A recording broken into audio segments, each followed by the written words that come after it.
Notts County Talk, back with another match preview for Oxford City on Saturday.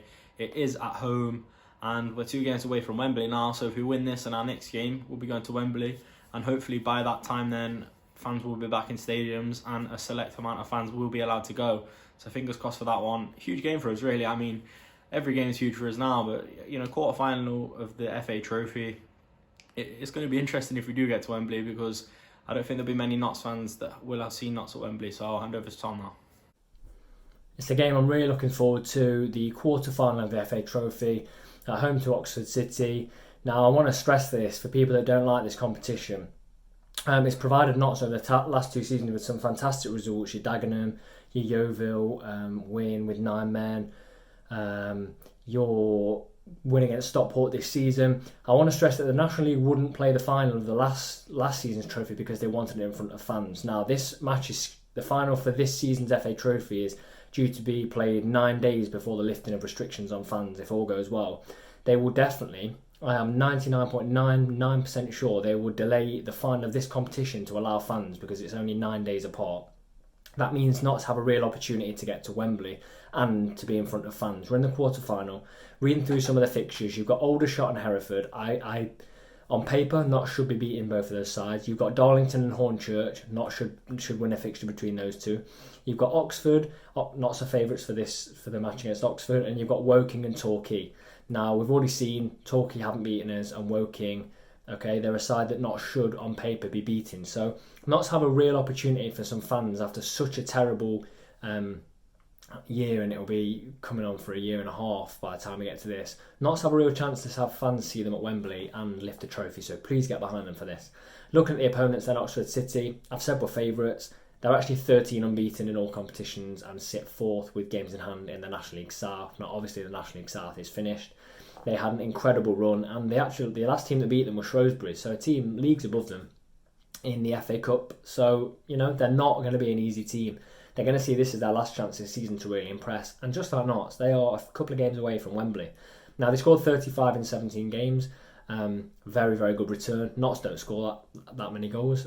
Different league, but, it's all relative. They are a very good goal-scoring side, and it will be a test for Notts because we've seen, like we did in the last round, we can concede to sides lower down than us. So it's not going to be easy at all. To get to this round, they beat Peterborough Sports, they beat Haringey, Welling, and actually got a walkover against Truro. I'm not sure what that was for. I'm guessing it was something to do with COVID cases.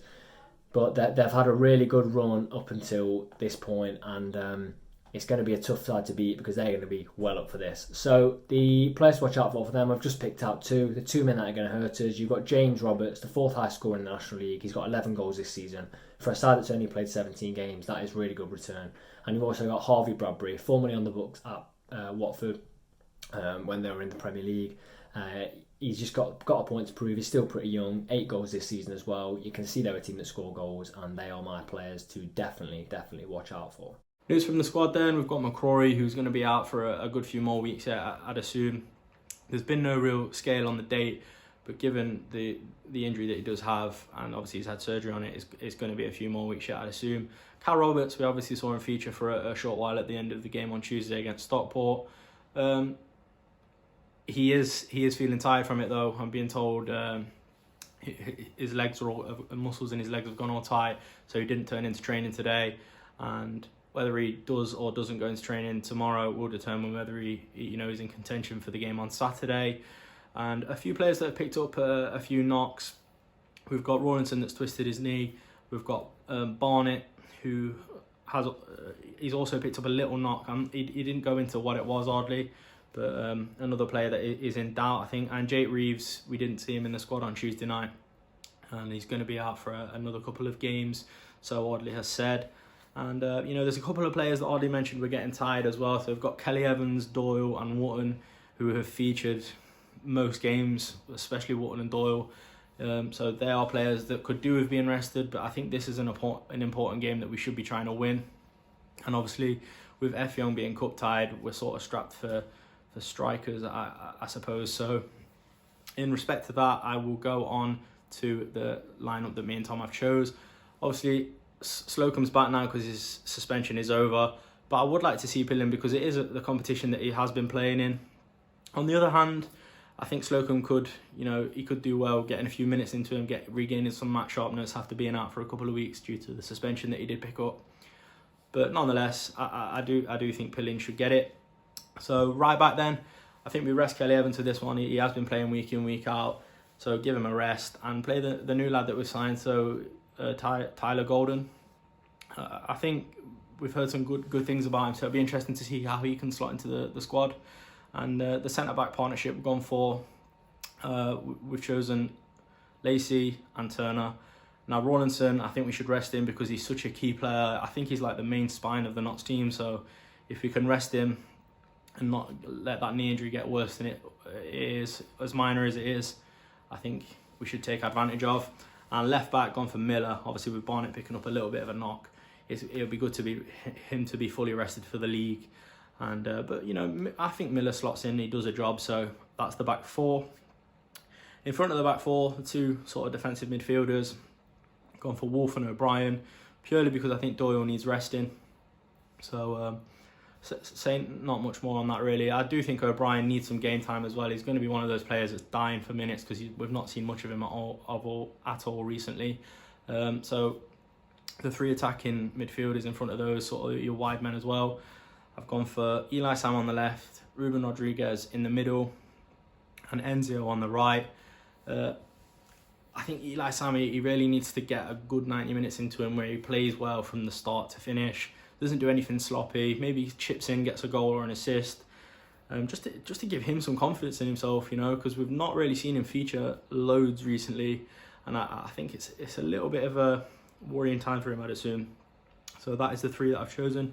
And up top, Jimmy Knowles, I think give him a chance up top on his own, because I think he plays off people really well. So if he's the main man up front, he's going to be creative, he's going to be playing off Enzio, Sam and Rodriguez if they do end up playing together. And just rest Wharton because I think he needs it. We've got a tough running of games now until May, so I do feel like key players like Wharton do need that rest. Not saying none of the players that I've mentioned in there are key players, but players that have been playing, near on every game that need resting. So, on to my prediction. I think we have to go into this game. We're at home, so it's in our hands really, isn't it? They're lower down in the leagues than we are. So, I am going for a 3-1 win. I don't think it's going to be as easy as the scoreline that I'm predicting suggests because, this is the Oxford season now, as obviously their season has finished. So, it's going to be tricky, I think, but I'm going for 3-1. I'm getting Rodriguez to get 1 and Knowles to get 2. I'll hand over to Tom for his prediction. In terms of result, I think Notts have a point to prove, and I think Ardie's going to set them out to go and score goals. I'm going to go 4-1. I think we'll concede because we're that set on scoring goals, but Ardie needs to prove that his team can score. I think Kyle Roberts will get a couple. I think possibly Kyle Wootton if he comes on late on in the game, and I also think Elijah Sam will get a goal. I just think he's due one, and like a few of the Oxford players might have, he's got a point to prove. So a big 4-1 win, seeing Notts into the semi-final, and 1 game away, hopefully, to a spot at Wembley.